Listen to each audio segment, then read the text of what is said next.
Good evening and welcome to Novara Live. I'm Helena, aka NoJusticeMTG, and this evening I am joined by Harriet Williamson. How are you doing this evening, Harriet? I'm so happy to be with you here tonight, Helena. Looking forward to a great show. Looking forward to the show tonight, absolutely also on my end as well. Coming up tonight, we ask a Just Stop Oil spokesperson, why are they hanging up the high-vis? Robert Jenrick's offer to a Tory-reform coalition has been shot down, and Emily Thornberry is going head-to-head with a pro-Israel lawyer. Last night, Russia bombarded Kyiv with missiles and drones, killing 9 people and injuring more than 80, including 6 children. It was the biggest attack on the Ukrainian capital this year, destroying buildings and setting off at least 40 fires across the city.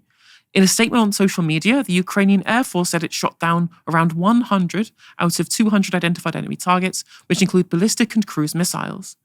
Early this morning, President Zelenskyy arrived in South Africa with his wife for a planned meeting with President Cyril Ramaphosa. Zelenskyy understandably decided to cut the visit short, but did go forward with a planned media appearance. Here's some of what he said. We are thankful for your support of Ukraine, for you sharing our understanding that this war has to be ended as soon as possible. This was our primary topic to discuss with President Ramaphosa when he had been on a visit to Ukraine. I remember him saying those very important words about the need to reach a ceasefire as soon as possible, an unconditional ceasefire. I agreed to it. I said that everything depends on Russia's intention and desire, because it is in Moscow where they have to make a decision on silence, making relevant orders to the Russian army.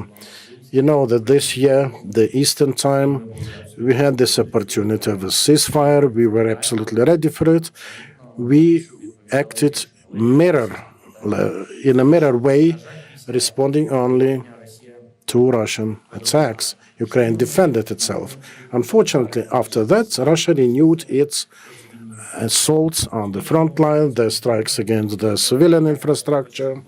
Today, we discussed with the president the importance to unite global efforts to have this aggregate pressure on Russia for the sake of peace to stop the war.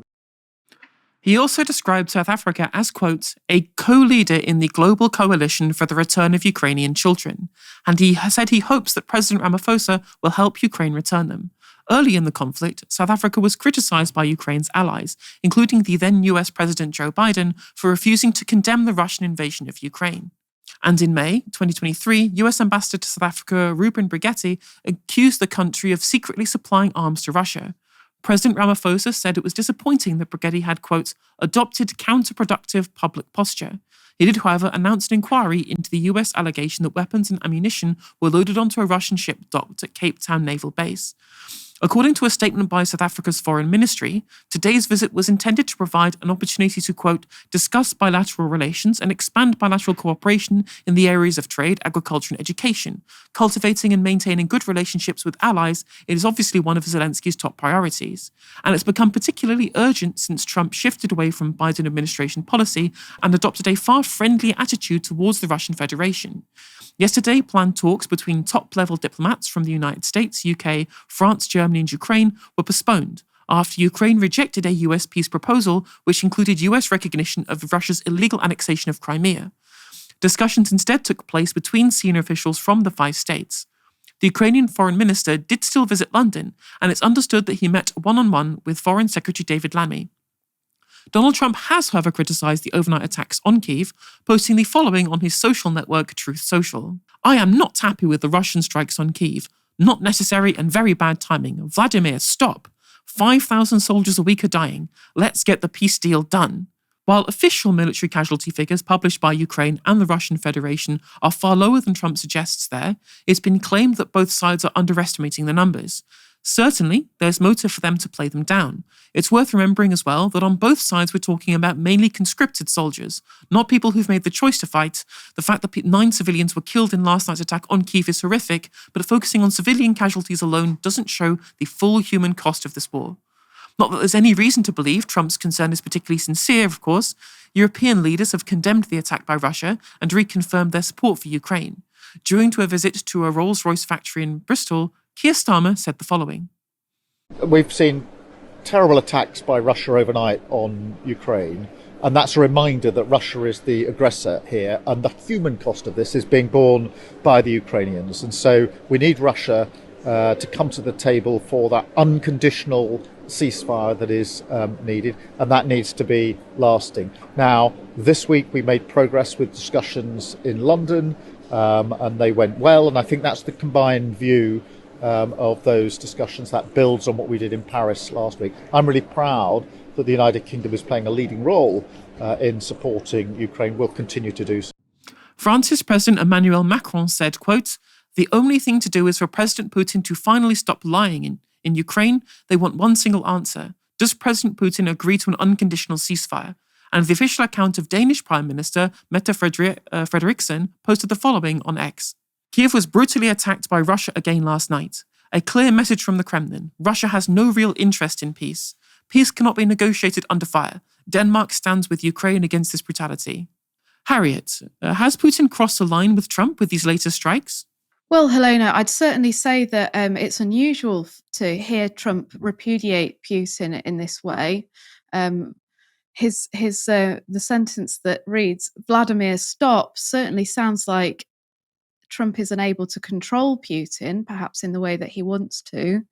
And as we've heard throughout Trump's second term, where he has attempted to position himself as some sort of peace negotiator in the Russia-Ukraine war, we've repeatedly seen Trump rely on this sort of deal-making or almost gambler's language. He's said multiple times that Putin holds all the cards in this conflict. And from what we know of Trump and in his what I'd call his psychology, is that he will not countenance backing what he sees as the losing party. He seems to see Putin as a strong man that is almost like comparable to himself, and Ukraine as the weaker part of Europe, which the Trump administration has been repeatedly really dismissive of. So I don't know whether Trump is going to be able to pull Putin back, or they're going to be able to reach some sort of agreement when it comes to Ukraine. But certainly Zelensky's red line when it comes to Crimea, it's important to state that the people of Crimea, the indigenous population of Crimean Tatars, they have suffered through repeated Russian invasions throughout their history, and the people of Crimea should certainly get a say in which country they're part of, and which nation state is sovereign over them. In Trump's first term, he actually his administration refused to formally recognize the state of. They refused to formally recognize Russian sovereignty over Crimea. And although the polling is actually quite unclear when it comes to whether the people of Crimea would rather be ruled by Russia or Ukraine, you have to take into account the fact that there have been 11 years of Russia's illegal annexation over the territory. And in terms of the population split, there are a lot of indigenous Russian speakers, but there are also a lot of young people who identify mainly as Ukrainian. And there's a percentage of the population that wants to be just seen as Crimean or Ukrainian Tatar rather than Crimean Tatar rather than just Ukrainian or Russian. Yes, I think these are all very salient points as well. And when it comes to kind of Trump's relationship with Putin, just as with everybody, Trump cares about what's good for his own personal image, right? At the time, during the annexation period, it was kind of Western consensus over the opposition to Russia's annexation. But now he's in his second term. It's clear to me that what he actually wants out of this is a good story for him to take to the population in the United States, which is, can we get a peace deal done? You know, he said he would get one immediately as soon as he would take power as the president, and he hasn't got one. So any amount of chicanery that Putin pulls in the background is something that frustrates what is fundamentally his bottom line, which is his popularity in America. So any amount of additional aggression that escalates conflict and pushes us further away from some kind of ceasefire or solution in this conflict is not what the Trump administration is wanting at this current time. Just Stop Oil have announced that they are, quote, hanging up the high-vis. After 3 years of disruptive protests that saw Van Gogh's sunflowers covered in soup and Stonehenge sprayed with orange powder, the group is retiring from direct action. Many of those protests were met with harsh policing, and dozens of climate activists have been jailed for their involvement. This is from JSO. Just Stop Oil's initial demand to end new oil and gas is now government policy, making us one of the most successful civil resistance campaigns in recent history. We have kept over 4.4 billion barrels of oil in the ground, and the courts have ruled new oil and gas licenses are unlawful. Just Stop Oil will continue to tell the truth in the courts, speak out for our political prisoners, and call out the UK's oppressive anti-protest laws. So, is this really the end of Just Stop Oil? Earlier today, I put that question to Just Stop Oil spokesperson James Skeet. Just Stop Oil was conceived with a single, simple, winnable demand, which was no new oil and gas licenses.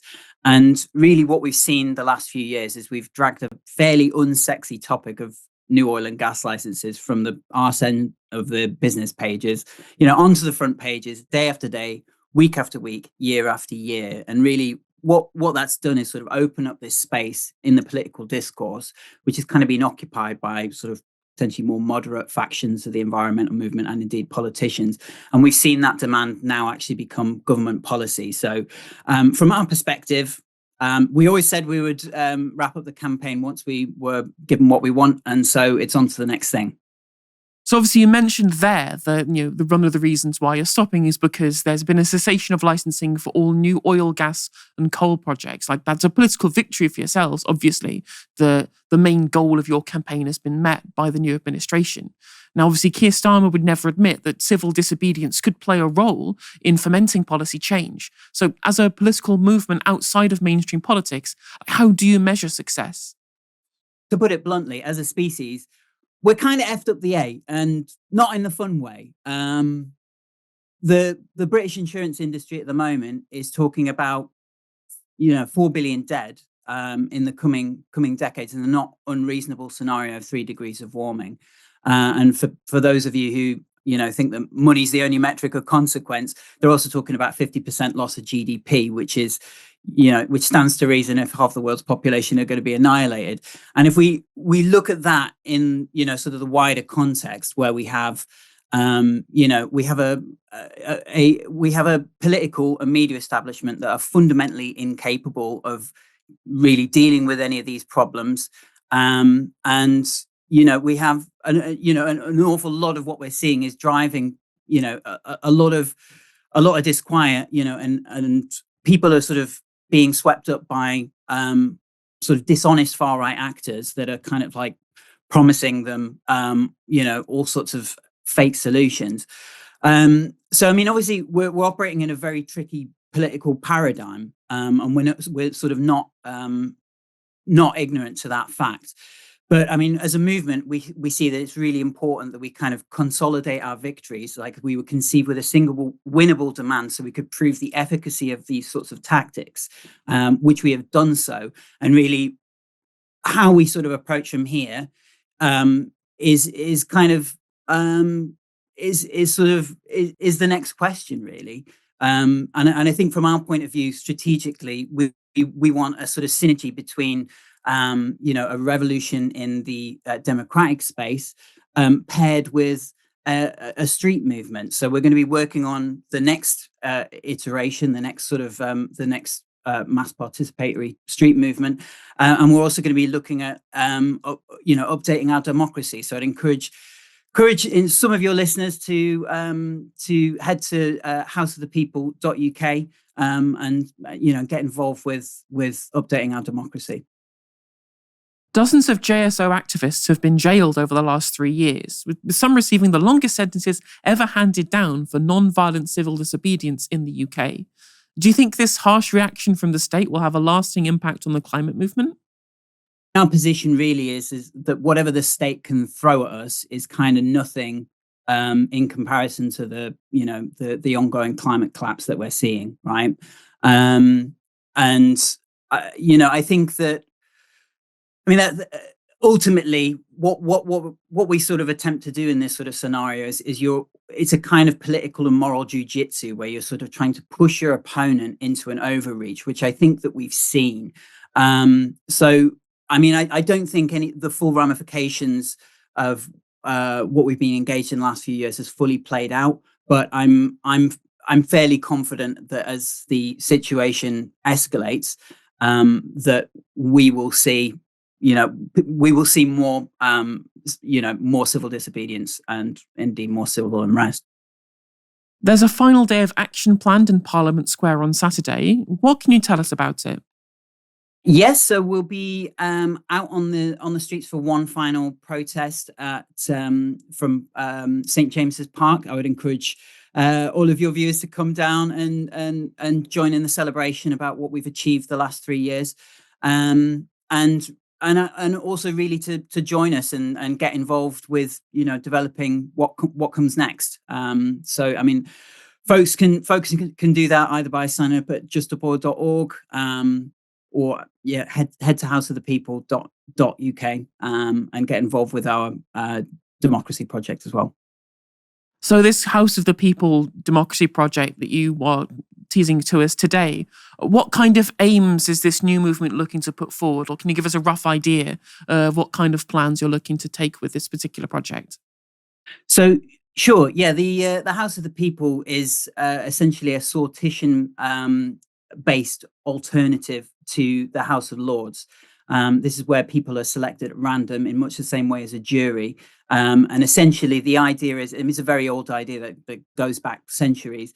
Essentially the idea is that ordinary people can make better decisions than careerist politicians. So that's one strand of our strategy. We feel that paired with a street movement is really kind of the way to go about things in terms of having this sort of pincer movement. So we're not going to be giving up civil disobedience either, but certainly, the problems that we're sort of facing as a culture right now, with what I've outlined, it extends far beyond the boundaries of a simple campaign that's focused at new oil and gas licenses. So that's the rationale. That was James Skeet from Just Stop Oil speaking to me earlier today. And if you'd like to learn more about this topic, Novara Media has a brand new podcast. It's a 4-part series called Committed, in which Novara's Rivka Brown and Claire Heimer go behind bars to find out why so many young climate activists are risking prison for what they believe in. The first episode of Committed is available now from our podcast feed or in the link in the description. At the general election in 2024, the Conservative Party had their worst result in their 200-year history. Whilst the Labour Party were the biggest electoral beneficiary of the Tories' collapse, a large part of the Tories' downfall is due to the fragmentation of their core voter base, which have moved to Nigel Farage's Reform UK. Latest YouGov polling has Reform UK leading the Labour Party by 25 to 23%, with the Conservative Party trailing in third at 20%, 4 points down from the general election result in 2024. In fact, the Tories have not been higher than 23% at all in all of YouGov's polling in 2025, meaning that despite rock-bottom approval ratings for the Labour government, it is Reform that are making gains at their expense and not the Tories. This has many in the Conservative camp worried about the future of the party and indeed the future of the country. Under the first past the post, which is not just the electoral system used for Westminster, but indeed for the upcoming local elections as well, having two broadly ideologically aligned parties, such as Reform and the Tories competing against each other, can split the vote, allowing Labour to beat them both. This week, Sky News released audio they had obtained of Robert Jenrick outlining his concerns to a UCL Conservative Society dinner earlier this year. Nonetheless, they continue to do well in the polls. And my worry is that they become a kind of permanent or semi-permanent fixture on the British political scene. And if that is the case, and I say, I have tried to do everything I can to stop that being the case, then life becomes a lot harder for us, because the right is not united. And then you head towards a general election where the nightmare scenario is that Keir Starmer sails in through the middle as a result of the two parties being disunited. I don't know about you, but I'm not prepared for that to happen. I want the right to be united. And so one way or another, I'm determined to do that, and to bring this coalition together and make sure that we can these elections. Now, in the current political climate, it seems ludicrous to suggest that Reform aren't here to stay. There have been many high-profile defections from Tory to Reform already, such as former Tory MP Andrea Jenkins, who's running as the Reform candidate in the Greater Lincolnshire mayoral election. Another notable figure is the creator of the Conservative Home website, Tim Montgomery, who has had very high-profile Conservative Party roles for the last 25 years, including advising former Prime Minister Boris Johnson and writing speeches for William Hague. If these defections weren't an indicator of which way the winds were blowing, then Jenrick's calls to unite the right and bring together this coalition certainly are. When asked about the comments, a source close to Robert Jenrick said this: Rob's comments are about voters and not parties. He's clear, we have to put Reform out of business and make the Conservatives the natural home for all those on the right, rebuilding the coalition of voters we had in 2019 and can have that again. But he's under no illusions of how difficult that is. And we have to prove over time that we've changed and can be trusted again. What's silly to say, though, there, if you're looking at the 2019 coalition of Conservative voters, a lot of these people were very charged around the issue of Brexit, and a lot of them voted for a pretty liberal Conservative Party at the time, with regards to investing in the NHS, levelling up around the country, actual kind of government expenditure, and doing things such as uprating benefits in line with inflation. These were all things that were in the Conservative Party manifesto in 2019. And whilst Brexit was a key issue that broke apart the Labour coalition, things like levelling up were really important to winning those voters over. And Robert Jenrick is a big fan of Thatcher. He doesn't support the kind of economic policies that Boris Johnson was kind of forced to adopt when the Overton window was shifting to the left economically in 2019. So to say that they can win back that coalition of voters whilst remaining a kind of Reform UK light party, I really don't see how that is something that's possible for them to do, especially in the current environment as well. Winning these voters back will be a huge challenge for the Tories, even as their natural supporter base have precious few kind words to say about them. Novara Media's Aaron Bastani went to the Tory heartland seat of Fareham during the general election and could not find anyone with a positive view of the Tories. Reform with Nigel Farage, they have said they'll do something about this lot coming across the channel. But this is interesting, because are you based in Fareham? Yeah. So your Tory MP is Suella Braverman. Yeah, I know. Yeah. So she would be the go-to Conservative MP if you're like, I care about migration, but you're saying actually... She makes noises about the lot coming across the channel, but she's happy with them all the legal ones. I think it's rather difficult to decide because they're so argumentative. There's no one I really want to vote for at the moment, if I'm honest. There's been good and bad. All my life, seriously. All your life. And now you're undecided. Now I'm beginning to waver slightly. All my friends and my family are all of the same opinion as well. No, I was pretty disgusted with her when she was in Parliament and what have you. No, not keen at all. I think she'll struggle, yeah. In an ideal world, well, we're not dealing with ideal people, are we? And I'm one of them. I think that immigration needs to be sorted out fairly. It's very, very difficult to respect something that you've respected for the majority of your life when suddenly you find out, how many things they have done and not said sorry or anything like that. I don't know. All the concerns the Tories stoked about irregular migration in the run-up to the election and beyond are issues that their own voter base believe that they have failed on. They choose to make this a cornerstone of the perception of whether their government had been a success or whether it had been a failure. They emblazoned their party material with "Stop the Boats," and all it has done is push their supporters into the waiting arms of Nigel Farage and Reform UK, who are capitalising on that perceived failure. Farage himself has repeatedly ruled out any formal or informal pact with the Conservative Party on many occasions, both before and after the election, previously suggesting that his aim is to usurp the Tories. Jenrick is not the first Tory politician to flirt with the idea of teaming up with Reform either. Ousted MP Jacob Rees-Mogg made similar comments last year. Now, there has been no such olive branch offered in the other direction, which is very telling of who believes themselves to be in the stronger position at time of recording. And if you needed any extra convincing that Reform UK have no interest in alliance with the Tories, here is another former Tory turned Reform UK spokesperson, Anne Widdecombe, on Times Radio this week. Would you like to team up with Robert Jenrick now that he said he'd like to bring together the coalition of the Tories and Reform? Absolutely not. I'm not teaming up with any losers. Reform is winning. Reform is at the top of the polls. We're fielding the most candidates in the local elections. We are winning. Why on earth we would want to join up with a bunch of people who squandered an 80-seat majority into an opposition landslide, I don't know. I mean, she's right. They are losers. They lost the election, one of their worst defeats ever, their worst defeat ever, clearly. And not only is it a group of people who they don't really need on their side if they want to be successful, it's also going to be electorally toxic for Reform UK as well. You heard in those Vox Pops the opinions that people have of the Conservative government, especially their core voter base. They're disgusted with them, you know?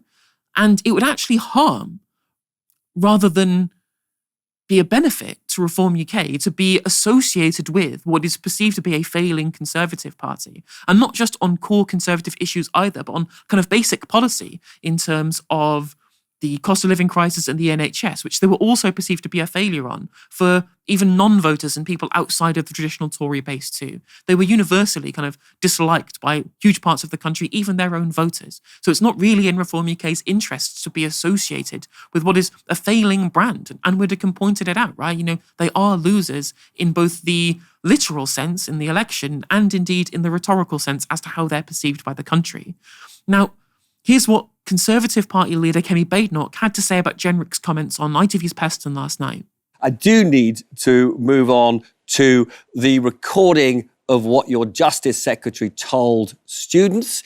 He said to them that he felt there had to be some kind of coalition with Reform before the general election. Now, I know he's saying that is just somehow or other he's got to woo Reform voters. But I listened to it. It sounds to me as though he wants a pact. Well, I've been very clear that there will be no pact. Reform, Nigel Farage has said that their aim is to destroy the Conservative Party. My job and Robert's job is to make sure that the Conservative Party, which has been around for hundreds of years, continues to be around. But have you had a chance to talk to him since he made those remarks? Yes, I saw him. I saw him earlier today, and I think those remarks are being overblown. He's made a point that I do agree with. Mm-hmm. We lost a lot of votes to Reform. We had a very, very heavy defeat last year. We're going to have very challenging local election results next year. They're going to be absolutely, difficult compared to where we were 4 years ago. We have to get the votes back of people we lost. And at that last election, people voted particularly for Reform, but other parties because they didn't want Conservatives. That means making sure we have a centre-right offer that is compelling. And that is going to need us getting those voters back. There's nothing controversial in that. Interestingly, at no point during that did she describe why a centre-right position would be a way of winning voters back. Again, people who voted for them for a bunch of things like levelling up are not going to come back to a centre-right political party, especially in the current economic circumstances that the UK and indeed the world finds it in at the moment, right? There's no base for this. And on top of this, Kemi Badenoch says that, well, they didn't choose the Conservative Party, but then doesn't understand that, again, it's things like the cost of living crisis and the NHS, the two biggest things in every single poll of voters that are their biggest concerns. Does she ever talk about voters' concerns? When was the last time you heard Kemi Badenoch talk about the state of the NHS? Or indeed the cost of living crisis? She's been spending the last 6 months or whatever banging on about the Chagos Islands or the impact of employers' national insurance increases on hospices, right?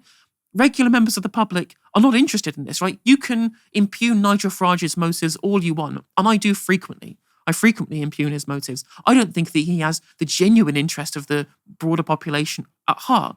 But at least he tries to understand what their real concerns are and speak in the language that they speak. And Kemi Badenoch just doesn't do any of this. And so I'm not surprised that she doesn't really have any prospectus in how she fixes the kind of multitude of problems that are facing not just the Conservative Party, but the country more broadly. Now, Harriet, just how cooked are the Tories, and are Reform UK the real opposition at this point? Cooked, Helena, they are well done. They are almost burnt. They have been in the oven far too long. The Tories are totally cooked.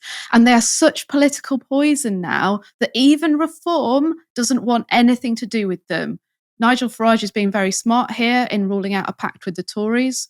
And as Anne Widdecombe says, why would you want to join up with a bunch of losers? Because they absolutely are. Farage is unwilling to compromise on one of Reform's main selling points, which is namely that Reform is something new.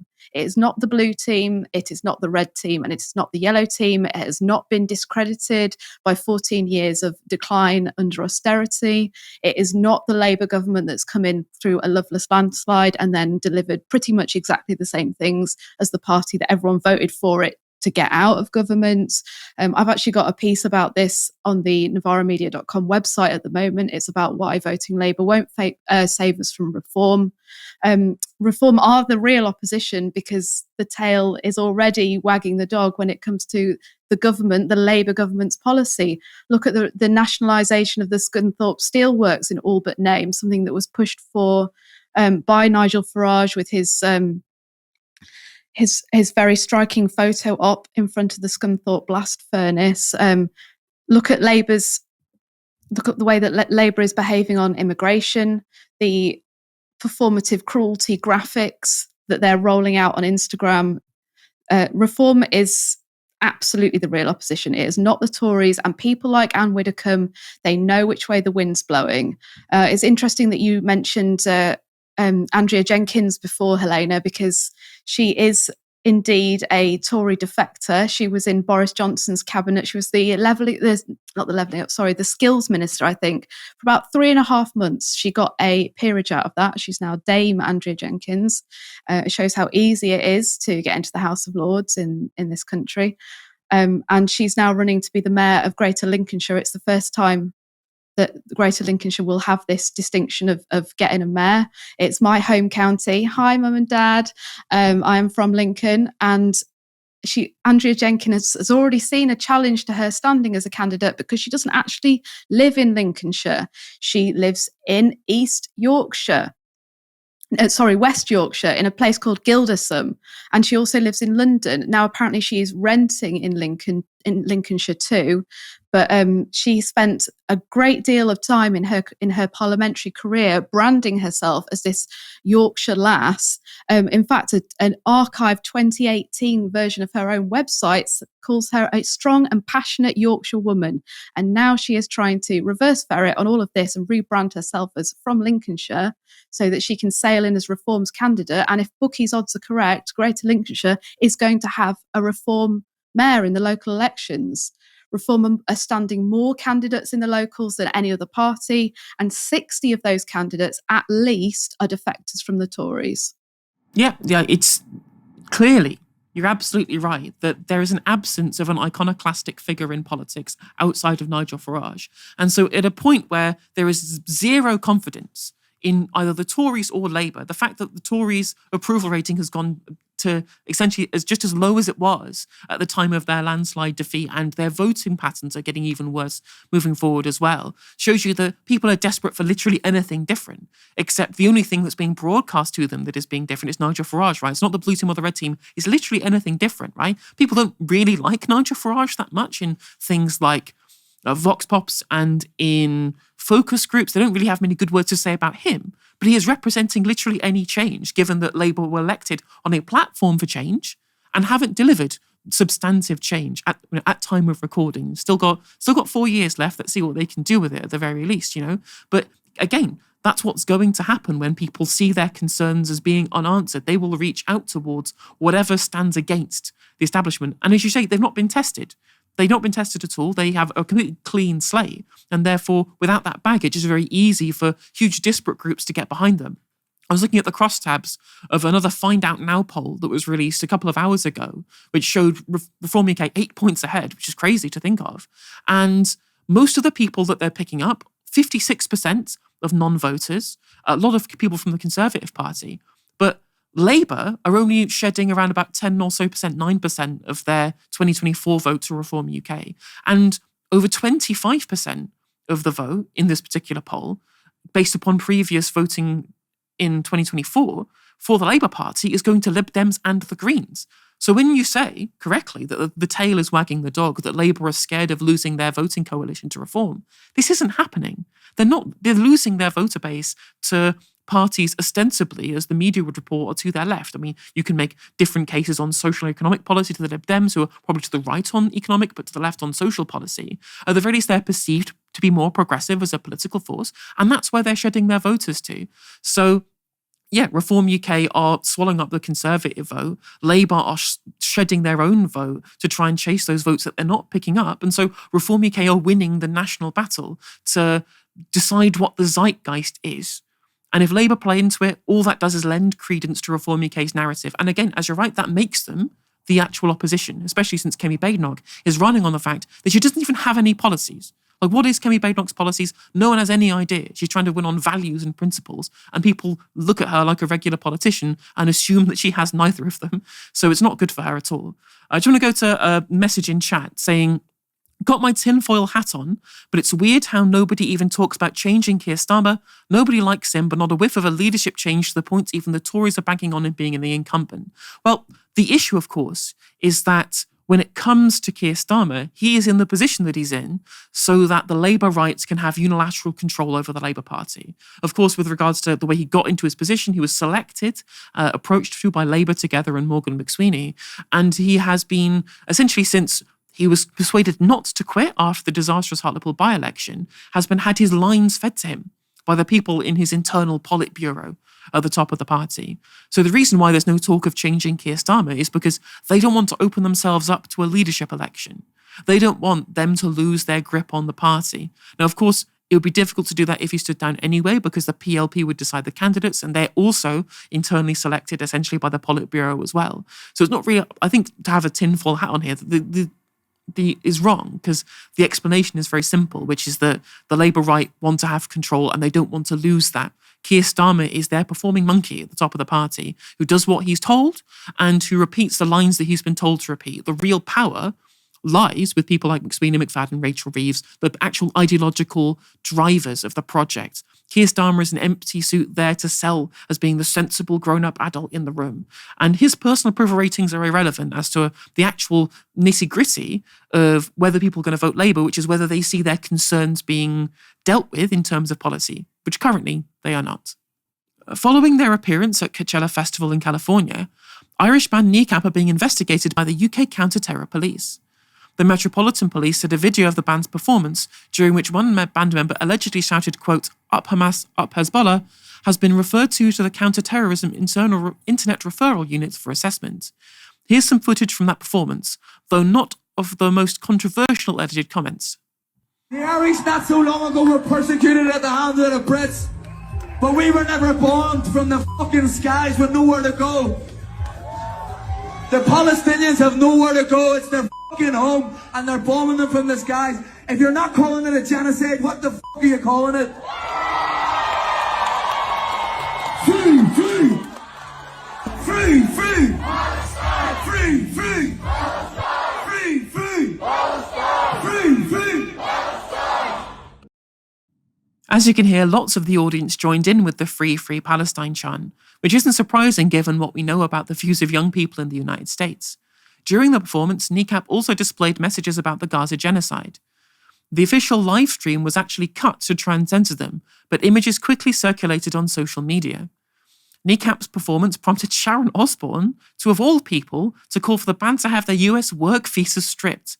Here's an extract from the lengthy paragraph-free screed which she posted on X, which is far too long for me to quote in full. Not one IDF soldier was killed that day, just 1,400 innocent civilians. Furthermore, the independent artists group which represents Kneecap includes individuals of Jewish heritage. It is disheartening that they have not used their positions to prevent the promotion of such controversial messages. Shame on them. As someone with both Irish Catholic and my mother's side and Ashkenazi Jewish heritage on my father's side, and extensive experience in the music industry, I understand the complexities involved. Golden Voice's claim of being blindsided by Kneecap's performance seems implausible given the circumstances. I know for a fact that certain people in the industry had written to Golden Voice, airing their concerns around the booking of Kneecap.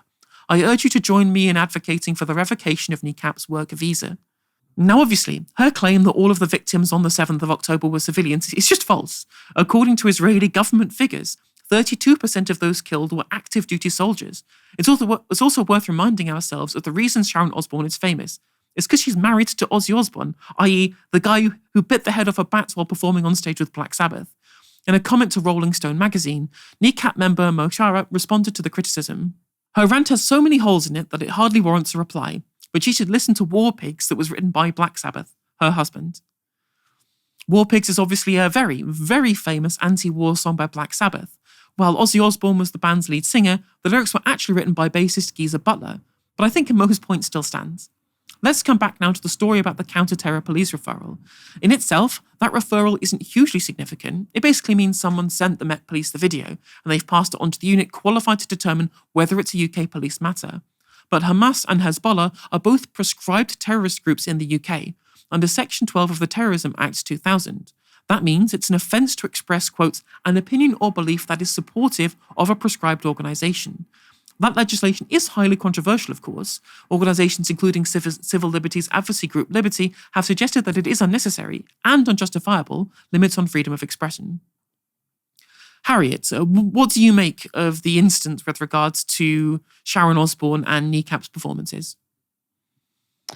Well, I'm going to just touch on the counter-terror report sent to the Met Police and say that after 18 months of genocide, maybe the Met Police would be able to investigate the 240-page dossier of what lawyers have called compelling evidence that implicates 10 British civilians in crimes against humanity and war crimes while serving with the IDF in Gaza. Maybe these are the things that the Met Police should spend their time investigating. We literally none of us can get away from the horrific scenes from Gaza that we see on our social media and our television every single day for the past 18 months. And if Sharon Osbourne is living in the same world as the rest of us, surely she should be able to see this as well. Kneecap have stood in solidarity with the Palestinian people, absolutely fair play to them. When it comes to Hamas being a prescribed organisation, I think that after what we've seen in the past 18 months and after the 70-year occupation of the Palestinian territories and the apartheid state that Palestinian people have been forced to live under, I mean, maybe the Israeli government should be looking at being prescribed as a terrorist organisation in the UK. Gaza is currently the deadliest place on earth to be a child. Israel is killing a child there every 45 minutes. It's also the deadliest place on earth to be an aid worker and to be a journalist. I mean, these are facts, and I think that if anybody is being prescribed as a terrorist organisation in the UK, maybe it should be Israel. And that's the thing, right? Is that regardless of whether people have certain opinions on who has a more justified side in this conflict, at least we can all agree that there should at least be some level to which that we treat people the same when they act the same. Okay? Like, there are plenty of things wrong with what happened on October 7th. Killing civilians is always wrong, regardless of the circumstances. Yet when deliberate attacks on civilians are framed by Palestinian resistance forces, it is framed as terrorism, and then we prescribe those groups as terrorist organizations. Fine, you can do that if you want. But then when we look at the IDF, who also do indiscriminate attacks on civilians and have killed far more civilians than any of the resistance forces did on October the 7th, they are justified casualties. You know, we had David Lammy justifying the bombing of a refugee camp, right? We never apply those same standards that we apply to resistance groups as we do to the IDF. We talk about those being part of our Western family, as Oliver Dowden said on the BBC 18 months or so ago, right? They're the only democracy in the Middle East. Well, that shouldn't matter when it comes to the actions and their consequences. And the scale of the atrocities that Israel has committed and the IDF have committed in Gaza far outstrips that of what happened on October 7th. So you're right. You know, if we're going to be talking about these groups as being terrorist organizations, why does the IDF, who do very similar things, why do they get away with not having that label? Some consistency, please, would be nice. Director of UK Lawyers for Israel, Natasha Hausdorff, was giving evidence to the Foreign Affairs Select Committee on Tuesday, which is chaired by Labour MP Emily Thornberry. Thornberry has previously been sympathetic to the Palestinian cause. He made statements in the Commons over Israel's actions during the Great March of Return, for example. However, during Israel's siege of Gaza, she has held some dubious positions, such as defending Keir Starmer's statements to LBC over the Israeli blockade in the wake of October the 7th. Let's see what happened in the committee when Hausdorff and Thornberry clashed over the future for Palestinians in Gaza. So your future for Israel is a fairly positive one. The economy doing well, being at peace with its neighbours, dealing with the Iranian threat and the threat from Iranian proxies. That's one side. And so I suppose the other side, given that we're looking at peace for Israel and Palestine, is what would be the future of a Palestinian living in Gaza? What would be the future of a Palestinian living on the West Bank? I think that ultimately depends on whether the international community continues down the tried and tested mechanism of encouraging extremism, unfortunately, amongst Palestinian terrorist groups. We've seen that vis-a-vis Hamas, we've seen that vis-a-vis Palestinian Islamic Jihad, and Fatah, elements of the so-called moderates in the West Bank. Until and unless the two driving factors of the worsening situation for the Palestinians, namely indoctrination to terror and incentivization to terror, until those are addressed and until international complicity in those issues and the perpetuation of the conflict through that is addressed, my projection, if you will, or my hopes for a similar positive reality are less optimistic. It's one of the reasons I've made it a significant mission, travelling around the world and meeting with politicians and officials, to stress the importance of ceasing funding for UNRWA, which is at the core. Wait, sorry, may I just so that I get this. So if I was a Palestinian mother in Gaza or on the West Bank, I would be looking to my future would be what? It all depends on whether the West are helping to develop extremism within Hamas? Well, I think the future of any Palestinian in Gaza ultimately depends on whether or not Hamas is defeated, Right. which is, of course, one of Israel's central war aims. Interesting that she's trying to claim there that there's somehow an incentive to terrorism through it being spread by Western governments, for example, when basically everybody in the West and lots of countries around the world keep saying, forcing people to condemn Hamas, as if that isn't the obvious position that loads of people are taking. And she talks about incentive to terrorism. Well, that would be the illegal occupation of Palestine by Israel, the military, the belligerent occupation of which, under international law, they have every right to resist. Again, there should be no justification for attacks on civilians, never. However, attacks on military targets that are done to break that military occupation is the right of the Palestinians to resist under international law. That is the incentive, is the occupation that's there. You want to get rid of the incentive, you can get rid of the occupation. Let's look at some more of that exchange. You're quite confident that Israel is going to be successful, that Israel is going to defeat Iran and Iranian proxies. So then the question is, what happens then? What does peace look like for Palestinians in the West Bank and in Gaza? I'm sorry I keep asking, I just want an answer to that. I think I put it in terms of being cautiously optimistic. What does cautiously optimistic mean? Well, cautiously optimistic, I don't say that it is easy to defeat Iranian threats, in particular where one sees the international community moving to policies of appeasement and complacency in grappling with these threats. Let's get away from those sorts of words. Yes. Let's just talk about what's the future. So you're saying there's a positive future, you're optimistic.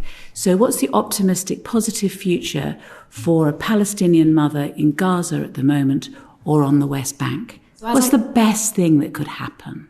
The best thing that could happen is the ending of the indoctrination and the incentivization to terror, to give ordinary Palestinians a chance.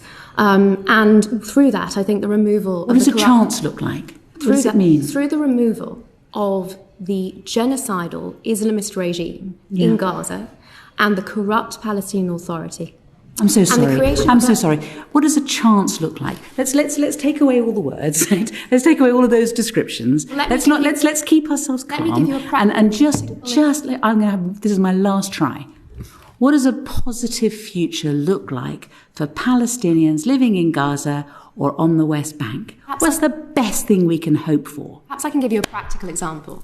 When I've visited Ramallah, the biggest cause for optimism I have seen is looking a visit to a venture capital startup fund, looking to create Silicon Valley, a startup culture in the West Bank, in Ramallah, specifically looking to create a Palestinian middle class with a stake in society that can hold its corrupt leadership to account. Mahmoud Abbas, let's not forget, is in the 20th year of his 4-year term. The oppression, the brutal oppression, it's remarkable that there hasn't been more international media attention on the torture that the Palestinian Authority metes out to political opponents in the West Bank. That, if you ask me, and it's reflected in polls across the West Bank by Palestinian organizations, that has ultimately got to be the biggest prospect for the chance that I'm talking about. Okay, so if I have this correct, the best thing that Palestinians can hope for is they have some kind of venture capital startup fund and a startup culture, just random kind of what was the family capital thing that the right go on about in the UK. This would be much easier, Natasha. This would be much, much easier if there was no blockade, if there was no wall, if there was no occupation. There was a thriving citrus industry, for example, in Palestine before the occupation by Israel. And the Israeli occupation essentially neutered and destroyed that industry through border checks and through continual blocking of these goods moving out of Palestine, which left these citruses to be able to rot at the border, right?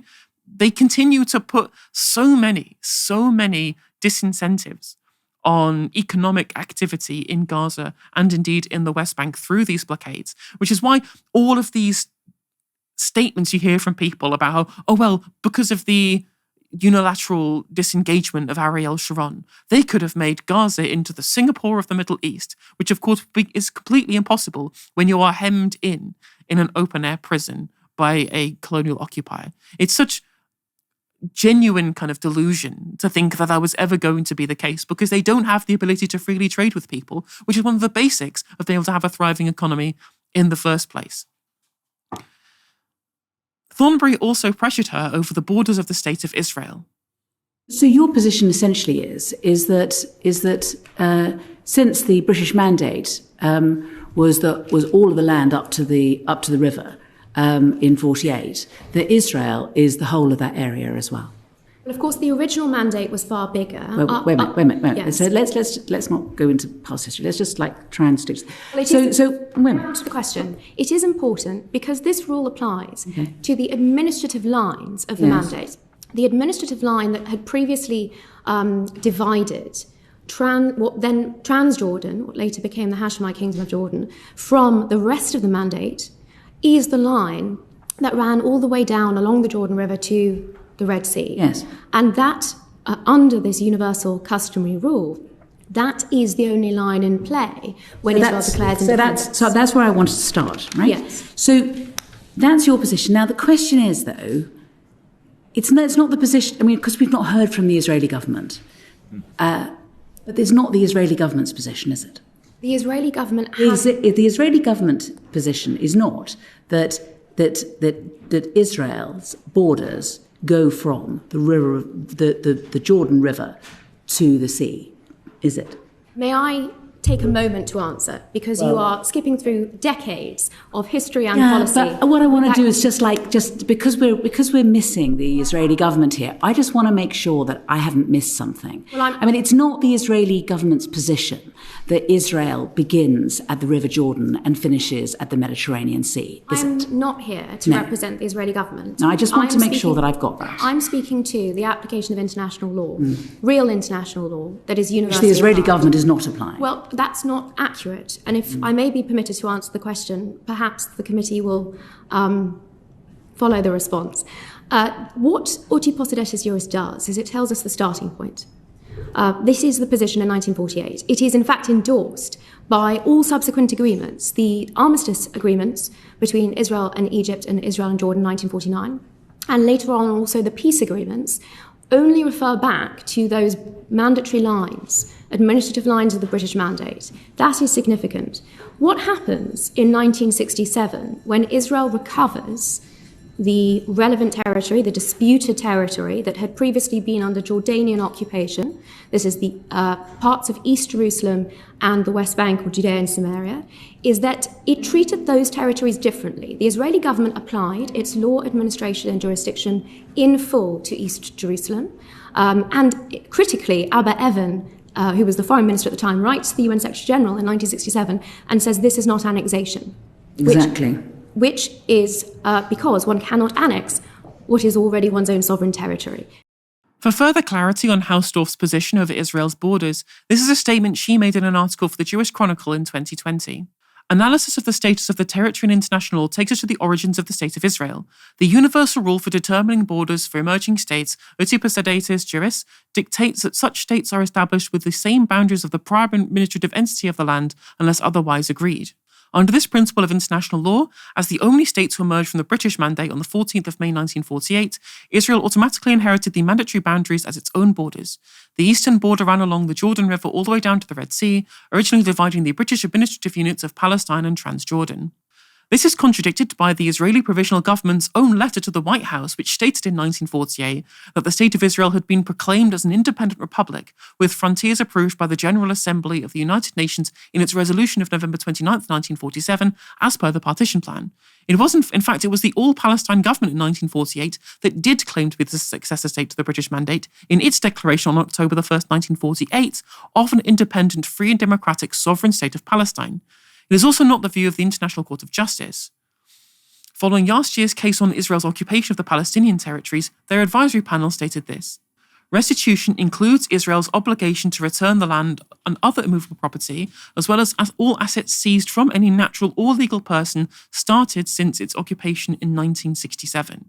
And on top of this as well, even if they wanted to claim all of the territory between the river and the sea, even if they did want to do that, and it's clear from the Likud Party kind of foundational documents that they do want to do that, then they don't actually want the territory with the Palestinians in it. They don't want the Palestinians to become citizens of Israel, because that would undermine the demographic majority that makes up the fact that Israel is an ethno-state. This is why we live in this limbo where lots of people will allude to Israel's borders as being from the river to the sea, but at no point will Israel actually administer anything other than the area of the West Bank that is designated under Israeli civilian law as being part of their territory, because it's where Palestinians don't live. They don't want these people to be citizens, which is why this limbo continues, right? That's why we live in this continual perpetual state of occupation, because they don't want a Palestinian state established because they believe that it's all their territory, but they don't want to absorb the population either, because they want to maintain a demographic majority. And that's why we have gotten to this situation, why it seems to be unsalvageable, especially when people like Netanyahu are in government in Israel. Harriet, what did you make of this exchange? Now, Helena, I'm no fancy lawyer here, not like Natasha, who we just heard, but I think that what that was is a really great example of what Israel and its lobbyists continually do. They muddy the water, they tie themselves in linguistic knots, they refuse to answer the questions, there's a real deliberate attempt to obscure the truth, and there are outright lies that get told over and over again. We know that Israel's occupation of the Palestinian territories is illegal. We know that it's settler colonialism. We know that there is an apartheid state that is functioning there. And we know that the international community's response to Israel's illegal occupation is to normalize it instead of challenging it. And that is why there is no sense of normality, there is no sense of justice, and that's why Palestinian lives seem to be absolutely worthless in the region where they live, in their homeland, and everywhere else around the world, with some notable exceptions in terms of countries that have stood with the Palestinian people.